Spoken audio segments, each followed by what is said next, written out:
Hi, it's Alison from the Law School Toolbox. I'm here with Lee, and we're talking about how to be a more successful 1L in your second semester. All right, let's talk about preparing for class.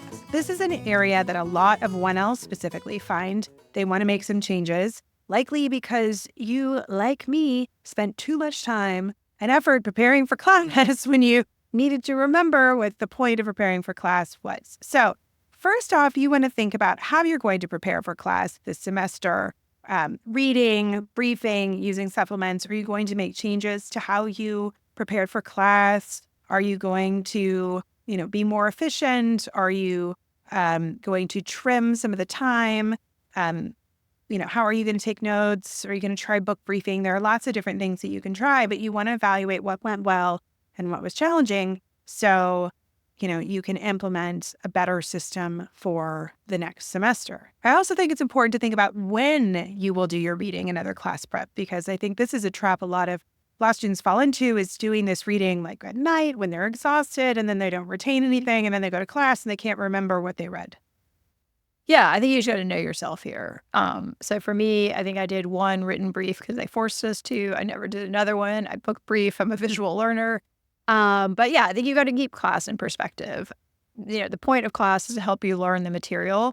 And if you get cold called, you want to have a basic understanding of what you've read, so it's clear that you have prepared for class and you're doing your best. But beyond that, I think kind of focusing endlessly and fixating on having to know every single thing and having these huge elaborate briefs in case you get called on, it's just probably not really the best use of most people's time. I think you want to give class reading a good faith effort. You want to go in with some notes that allow you, if you get called on, to seem like you are prepared. And that's kind of about it, really, in terms of like your actual responsibility for preparing for class. Yeah.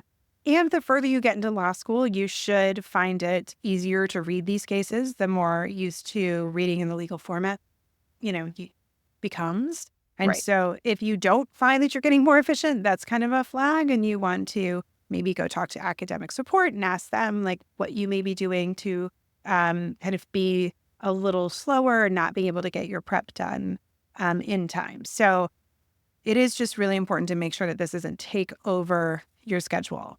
Another thing to think about is what your class notes looked like. Were they helpful? Were they written on paper? Were they on a Kindle? Did you type them out?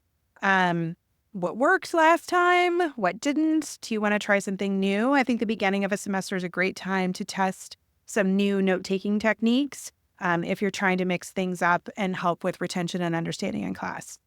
Right. And also, what do you do with your class notes after you take them? Do you just throw them in the trash? I mean, are they actually helpful to you? Do you ever look at them again?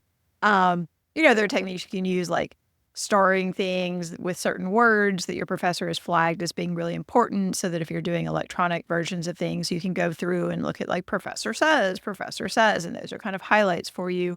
But yeah, I think, if you didn't feel like you were getting as much out of class as you're putting into it, I think that is something to discuss either with your professors or academic support or a tutor or whatever it is, because you want to make sure that you're spending the right amount of time, but not reading cases 4 times or something like that, because you don't have time for that.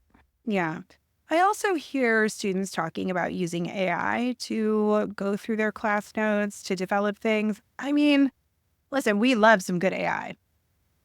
Claude is our new best friend.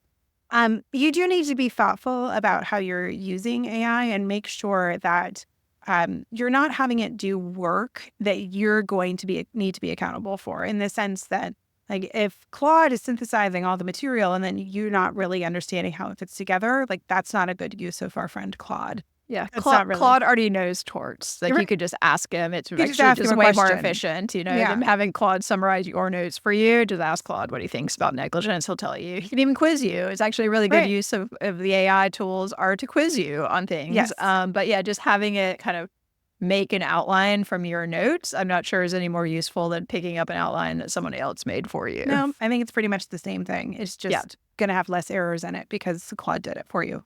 Sure, I agree.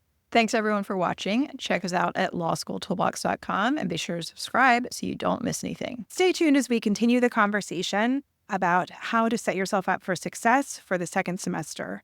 And be sure to like, subscribe, and leave a comment if there's anything else you'd like us to discuss or tips you'd like us to share. If you enjoyed this video, please take a second to give us a like and leave a comment. And be sure to subscribe to our channel so you don't miss any future content. If you have any questions, feel free to reach out to us via the contact form on lawschooltoolbox.com.